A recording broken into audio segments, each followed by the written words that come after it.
সুমিতা, আমার যেটা প্রথম প্রশ্ন সেটা হচ্ছে যে যখন বিরোধী দলনেতা শুভেন্দু অধিকারী বিরোধী দলের নেতা ছিলেন, তখন সেই সময় তিনি অনেকবার বলেছিলেন যে বুলডোজারের সামনে আমি দাঁড়িয়ে পড়ব, বুলডোজার চালাতে দেব না। কিন্তু এখন দেখা যাচ্ছে রাজ্যের বিভিন্ন প্রান্তে বুলডোজার চলছে। মানে তাহলে কি পরিবর্তনের সাথে সাথে শুভেন্দু অধিকারী নিজেও পরিবর্তন হয়ে গেলেন? দেখুন, এই প্রশ্নের উত্তর দিতে গেলে আপনাকে কয়েকটা জিনিস মাথায় রাখতে হবে, সেটা আমি আপনাকে বলছি। প্রথমত আমার মনে হয়েছে যে কোথায় কোথায় চলেছে বুলডোজার সেটা আমরা দেখেছি। সবার প্রথমে যেখানে নেমেছিল যেটা হচ্ছে হাওড়া স্টেশন। হাওড়া স্টেশনের পাশে আপনি হয়তো ভুলে গেছেন, মানুষের অভিযোগ ছিল আজকে 25 বছর ধরে সেখানে হাঁটা চলা করার মতন জায়গা ছিল না।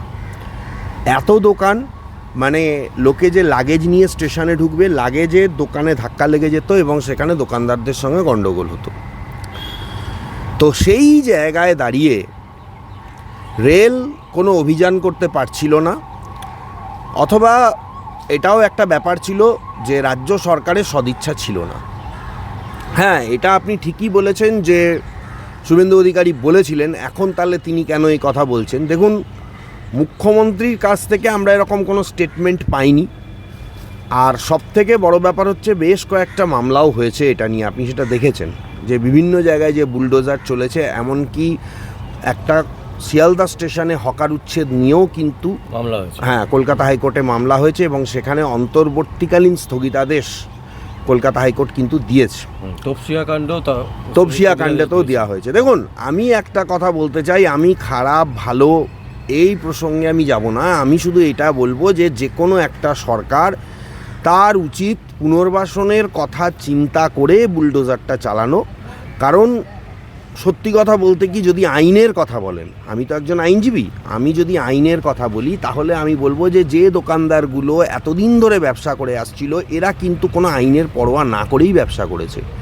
মানুষের, আমি মানছি যে কর্মসংস্থান নেই, রাজ্যের অবস্থা খারাপ, হয়তো সেই জন্য তাদের কিছু করার ছিল না, একটা সময় গিয়ে তারা কিছু করতে পারছিল না। কিন্তু আপনাকে এটা মানতে হবে যে বেআইনিভাবে যারা দোকান করছিলেন তারা কিন্তু মানে এমন একটা পজিশানে চলে গেছিল, মানুষ ফুটপাত দিয়ে হেঁটে যেতে পারছে না, রাস্তায় গেলে দোকানের সঙ্গে গায়ে গায়ে ধাক্কা লেগে যাচ্ছে।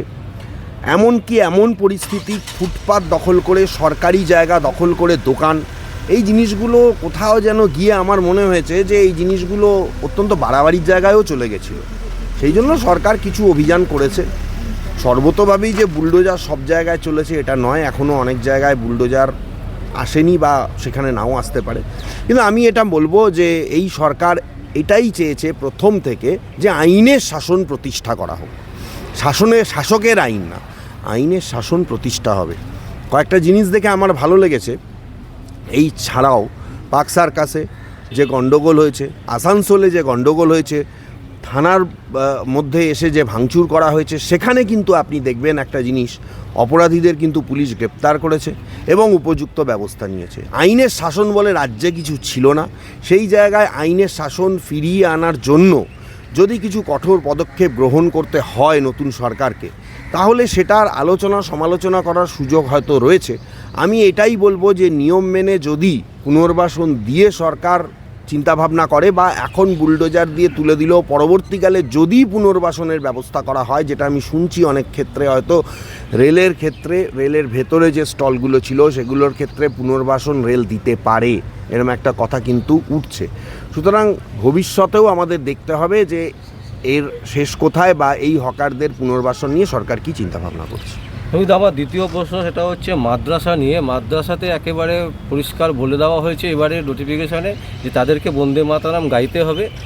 আমরা দেখলাম বিভিন্ন স্কুল, যেরকম বাঙালি স্কুল মানে হিন্দু স্কুলে যেরকম একই সিদ্ধান্ত, মাদ্রাসাগুলোতেও তাই করা হয়েছে। কিন্তু মুসলিম সমাজ তারা বলছেন যে আমরা বন্দে মাতরম গাইব না। মানে এটা একটা মানে লড়াইয়ের জায়গা চলে যাচ্ছে। এটাকে কিভাবে দেখছেন? কয়েকজন বলছেন, আপনি হয়তো কয়েকজনের সাথে কথা বলেছেন। আমি সেদিনই দেখছিলাম বিজেপির যিনি সংখ্যালঘু সেলের যিনি নেতা, তিনি বলেছেন যে বন্দে মাতরম কোনো অন্যায় কিছু নয়, এবং তার ইন্টারভিউটা দয়া করে আপনি আপনার এই ইন্টারভিউয়ের সাথে চালাবেন, আমি আপনাকে দিয়ে দেবো। এবং বন্দে মাতরম আমার দেশের একটা মানে হচ্ছে যে একটা আমার দেশের যদি মনে হয় যে আমার দেশের পক্ষে সেই গানটা তো খুব একটা খারাপ নয়, সেটা কেন তারা গাইতে পারবে না? আমি একটা কথা বলতে চাই, মাদ্রাসাগুলোতে কি হয় এটা তো দেখুন, একটা কথা মনে রাখতে হবে, আপনাকে যদি আজকে বলা হয় যে আপনাকে শিক্ষা প্রতিষ্ঠানে কিছু জিনিস মেনে চলতে হবে, আপনি শুধু বন্দে মাতরমের দিকে যাচ্ছেন কেন? আপনারা গঠনমূলক সমালোচনা করুন। এই যে প্রত্যেকটা স্কুলে চালু হয়েছে যে যত ওজন তার 10% বেশি, এবং তার ব্যাগটা কিন্তু চেক করা হবে যে তার 10% বেশি ব্যাগের ওজন হওয়া যাবে না। যে সমস্ত প্রাইভেট স্কুল, তাদেরকে একটা ফি মোটামুটি বেঁধে দিতে হবে, তার বেশি চার্জ করা যাবে না। সরকার কিন্তু 15 দিন এসে এই জিনিসগুলো করেছে। এই জিনিসগুলো আমার মনে হয় সব নিয়েই আপনাদের বলা উচিত। বন্দে মাতরম নিয়ে যদি বিতর্ক হয়, সেটা তারা লিখিতভাবে শিক্ষা দপ্তরকে জানাক, আসলে না, এই বলাটাই হচ্ছে কি জানেন তো, এতদিন রাজ্যে এই কালচারটা ছিল। যদি শিক্ষা দপ্তর এটা জারি করেছে, তাদের যদি অসুবিধা থাকে তারা শিক্ষা দপ্তরকে জানাক। তারা মামলা করছে না কেন? মামলা করার সুযোগ রয়েছে। আসলে যারা জানে যে মামলা করলে এই জিনিসটা তারা হেরে যাবে। বন্দে মাতরম গাইলে কি একটা দেশের শান মান যদি উন্নত হওয়ার জন্য কোনো একটা গানকে যদি চুজ করা হয়, সেক্ষেত্রে একটা শিক্ষা প্রতিষ্ঠান, তারা মাদ্রাসা হতে পারে, তারা স্কুল হতে পারে, তারা কলেজ হতে পারে, সেখানে যদি কোনো গানকে সরকার থেকে সিলেক্ট করে দেওয়া হয়, তাহলে সেইটার বিরোধিতা করার মানে হচ্ছে প্রকারান্তরে দেশ বা রাজ্যের বিরোধিতা করা বলে আমার মনে হয়েছে। যারা বলছেন, আমি বলবো যে আপনারা শিক্ষা দপ্তরকে এটা জানান এবং শিক্ষা দপ্তরের সাথে এই নিয়ে আলোচনা করুন। বাইরে বলে আপনাদের কী লাভ? মানে বাইরে বলে গসিপ করে এতদিন মমতার শাসনে এগুলো চলতো, মমতা বন্দ্যোপাধ্যায় শাসনে চলতো। মমতা বন্দ্যোপাধ্যায় শাসনটা আজকে 15 দিন হলো মানে শেষ হয়ে গেছে। এটা আপনাদের চিন্তাভাবনা করার দরকারও রয়েছে। এবং অনেক গার্জেনেরও আমি প্রতিক্রিয়া দেখেছি, এই মাদ্রাসার গার্জেনে, তারা বলছেন যে আমাদের কোনো অসুবিধা নেই। বলছেন কিছু মৌলানারা, যাদের কষ্ট হচ্ছে। আচ্ছা, আপনাকে আমি আর একটা প্রশ্ন করি, এই প্রশ্নটা আপনার করা উচিত ছিল, আপনি করেননি, আমি আপনাকে উত্তর দিয়ে দিচ্ছি। মৌলানারা এটা নিয়ে তো খুব ভালো কথা বলছেন, যারা বলছেন যে আগে রাস্তা বন্ধ করে নামাজ পড়া হতো, এখন সমস্ত নামাজ যে মুসলিম মানে এখন মসজিদের মধ্যে পড়া হচ্ছে। এই যে একটা শৃঙ্খলা তৈরি হয়েছে, রেড রোডে শুক্রবার জুম্মার নামাজ থাকতো, আপনাকে আমি বলছি 1 থেকে 1.5 ঘন্টা সেখানে কোনো গাড়ি চলতো না। এই ধর্মতলার একটা মোড় পুরো জ্যাম করে রাখা হতো। সেই জায়গাগুলো কেন? ব্যস্ততম রাস্তাগুলোকে বন্ধ করে রেখে একটা সম্প্রদায় তারা নামাজ পড়বেন। আমি তাদের প্রতি কোনো মানে বিদ্বেষ জারি করছি না বা কিছু বলছি না, কিন্তু একটা সম্প্রদায় নামাজ পড়বেন, ঠিক আছে, তাদের জন্য অন্য সাধারণ মানুষের কেন অসুবিধা হবে? সুতরাং চিন্তাভাবনাটা সব দিক থেকেই করা উচিত। বন্দে মাতরম নিয়ে আমার ব্যক্তিগত মতামত হচ্ছে, যদি সরকার চালু করে থাকে, আপনাদের যদি মনে হয় যে বন্দে মাতরম তারা জোর করে চালু করছে, আপনারা শিক্ষা দপ্তরের সাথে আলোচনা করুন, আপনারা সেখানে মুচলেখা দিন। প্রত্যেকটা মাদ্রাসা যারা চালান তাদের আধিকারিকদের আমি বলবো যে আপনারা আপনাদের বোর্ডের সাথে বসুন, দরকার হলে মামলা করুন। পরবর্তীকালে সেই সংঘাত করে লাভ কী আছে? সংঘাত করে আপনারা কি প্রমাণ করতে চাইছেন আমি জানি না। সরকার যখন একটা গানকে সিলেক্ট করেছে, তখন এইটাকে আমার মনে হয় সেইটাকে মান্যতা দেওয়া উচিত। কারণ দেখুন, আর একটা জিনিসও আমি ভুলে গেলে চলবে না, এর আগের সরকার তারা তো আবার ক্লাস 8-9-এর পাঠ্য বইতে ওই মানে নন্দীগ্রাম আন্দোলনের কথাও লিখেছিল, সেটাও পঠন পাঠন বাধ্যতামূলক করেছিল। সুতরাং যখন যে সরকার আছে সে তার নিজের মতন করে কিছু জিনিস চালায়। এই জিনিসগুলো নিয়ে যদি অতিরিক্ত সমালোচনা করা যায়, তাহলে আমার মনে হয় সরকারের গঠনমূলক কাজে অনেক বাধা বিপত্তির সৃষ্টি হতে পারে। আপনাদের মনে হলে আপনারা শিক্ষা দপ্তরের সাথে বসুন এবং মামলা করুন। সঙ্গীত, আমার শেষ প্রশ্ন, সেটা হচ্ছে কালকে মুখ্যমন্ত্রী কতগুলো অভিযোগ করেছিলেন, তার মধ্যে উল্লেখযোগ্য একটা অভিযোগ, সেটা হচ্ছে এত সুন্দর একটা তিনি মূর্তি মানে বসিয়েছিলেন যুব ভারতী ক্রীড়াঙ্গনের গেটের বাইরে, যেটা বাইরে থেকে ফিফারা এসেছিলেন, তারাও তাকে মানে প্রশংসা করে গেছিলেন। আর সেই মূর্তিটা আপনারা মানে বিজেপি ভেঙে দিল এইভাবে, এবং তিনি খুব কষ্ট পেয়েছেন। আপনার প্রশ্নটা একটু ভুল হয়ে গেছে, উনি আর মুখ্যমন্ত্রী নেই, উনি প্রাক্তন মুখ্যমন্ত্রী হয়ে গেছে। সুতরাং মুখ্যমন্ত্রী বলেছেন এটা বলা যাবে না।